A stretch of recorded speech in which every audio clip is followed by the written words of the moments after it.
Hello fiber people, it's Christy. I'm down here with no makeup on, working on my felted tunic that I started yesterday. So remember how I told you I was going to turn it over and work on this side instead of the silk side to fix any parts that were a little bit thin. So I put some fiber on here, and so I want to show you that when you put fiber on top of felted stuff, it's a lot harder to felt. So it's better if you err on the side of caution and put more fiber down and overlap it. However, sometimes you want a really light fabric, which is what I have. So I'm just going to fix this one spot, and I know this happens to all felters sometimes, but do you see how this is not fully felted? How it, when you pinch it, part of it's on there, but not all of it. It's got a lot of soap in it, and that's what you want. It's a lot of soap. But rather than gently go over this with my palm lightly, or very lightly with my finger very fast, which you can do, it'll just take a lot longer. This is what I do. I cover it up with bubble wrap. Then I get out my hand sander. Anything that some people use, car buffers. If you have a car buffer, or if you have a hand sander, if you have anything, even massagers will work. You just need something that'll vibrate really fast. Okay, so I'm going to go ahead and hit this for a few minutes. It's really loud, so I'm going to pause it while it's working, and I'm going to show you how long it's going to take to fix that spot. So I'm going to pause it real quick. So what I do is I check it every 60 seconds. Now we can see that it's still not done already, because this part's right here is sticking up. But it's getting a little bit stronger as I feel it.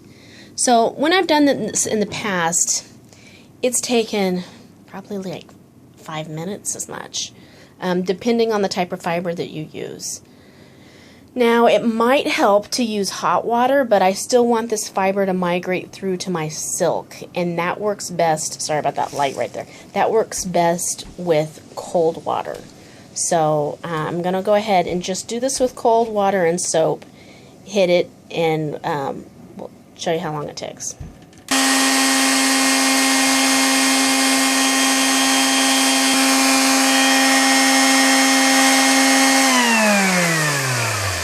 So lest you think that I'm just sitting here while this works on that, I don't. I work on other sections by hand while I'm working on a particular section with my sander. So let's check this.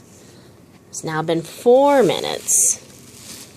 I still see some fibers here that are peeking up, but let's see how it's doing.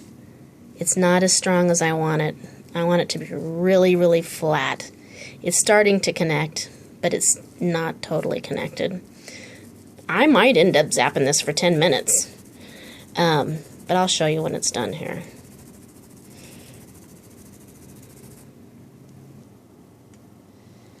Okay, so this is interesting. Check this out.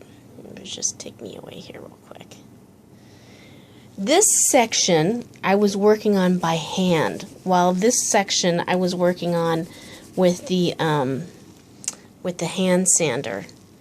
This section's actually a lot tighter and more felted than this section. Now maybe I had a bigger clump of fiber that I was trying to add, but do you see that? It's still not felted real well. So my conclusion is that when you have a problem section, add more soap, go really lightly in terms of fiber. Don't try to put on a big clump of fiber.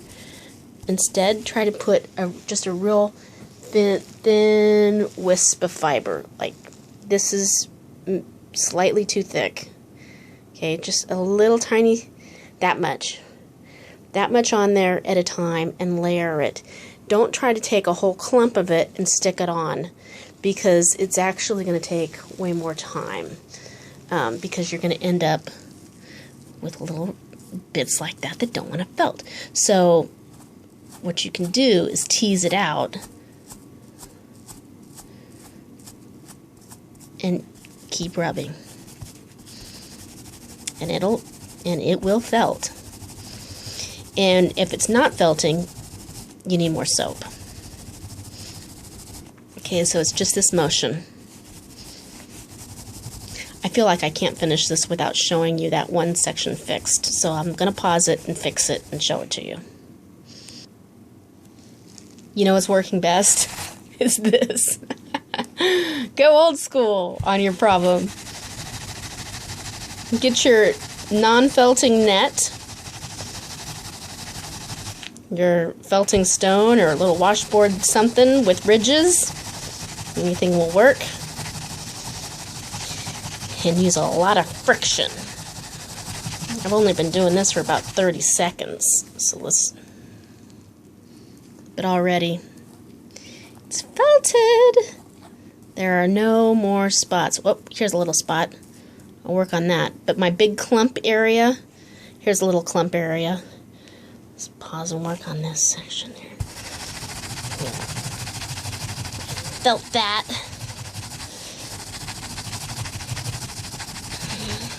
Go for it. You see, it's already starting to disappear. Yeah. This is how I've lost 19 pounds in a few months, people. Just by doing this. You see? It's starting to really get firm. Much firmer this way. Go by hand. Go old school. Get your workout. So there you go. I guess really the real lesson here is use small bits of fiber to fix your areas. That is that. Okay, here we go. Now I can see where that extra fiber is, but that bugger's not going anywhere. It is part of the fabric now. And if I test it in the light, I look underneath here and I see where there might be any light spots shining through. My piece is right down here that I was working on. But that's not a light spot. Got a light spot up here, but not right down there. So that's what you can do to test it. See, now look down here. I have another couple light spots, but I'm okay with that because it's not totally see-through. You see those? Ooh, see, you can see a couple. But that's not a big gaping hole. I might work on that a little bit. But this is going on my back side. This is the back of my tunic, so, you know, if it was in the front, and it was in a crucial area, if you know what I mean, then I would definitely work on it longer. But since it's in the back, and this is my tunic and not somebody else's tunic that I'm working on, I will proceed to the next step, which is going to be dragging this up and working on the hem area some more. That'll be fun because I'm going to put some design down there. Anyways, talk to you later.